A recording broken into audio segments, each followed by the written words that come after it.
Hello, welcome back to my YouTube channel. നമ്മളിപ്പോൾ ഉള്ളത് church of multiplication എന്നറിയപ്പെടുന്ന ഒരു ദേവാലയത്തിലാണ്.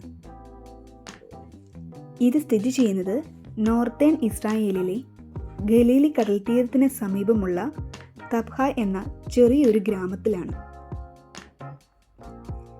5 അപ്പവും 2 മീനും കൊണ്ട് 5000 പേർക്ക് വർദ്ധിപ്പിച്ചു കൊടുത്തതായി ബൈബിളിൽ പ്രതിപാദിക്കുന്ന ആ വലിയൊരു അത്ഭുതം നടന്ന സ്ഥലമാണിത്. പഴയൊരു നാലുകെട്ടിനെ ഓർമ്മിപ്പിക്കുന്ന വിധത്തിൽ പണിതിരിക്കുന്ന ഈ ദേവാലയത്തിൻ്റെ നടുമുറ്റത്തായി വലിയൊരു ഒലിവ് മരവും സൈഡിലായി ചെറിയൊരു കുളത്തിൽ നിറയെ മീനുകളെയും നമുക്ക് കാണുവാൻ സാധിക്കും.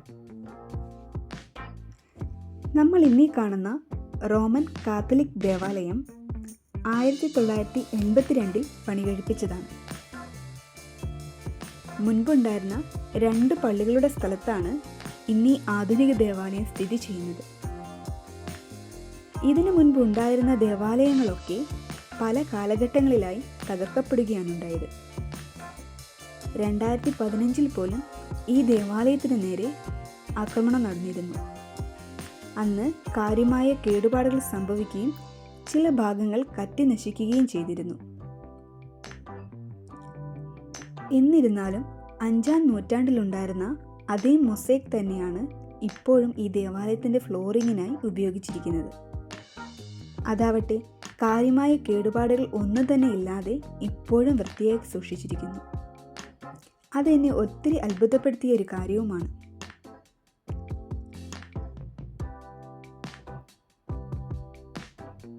വലിയൊരു പാറയുടെ മുകളിലായിട്ടാണ് ഈ ദേവാലയം പണിതിരിക്കുന്നത്. ആ പാറയുടെ മുകളിലിരുന്നാണത്രേ യേശു തൻ്റെ 5 അപ്പത്തിൻ്റെയും 2 മീനിൻ്റെയും അത്ഭുത പ്രവൃത്തി ചെയ്തത്. അൾത്താരയുടെ താഴെ ഭാഗത്ത് ആ പാറയുടെ ചെറിയൊരു ഭാഗം നമുക്ക് കാണുവാൻ സാധിക്കും.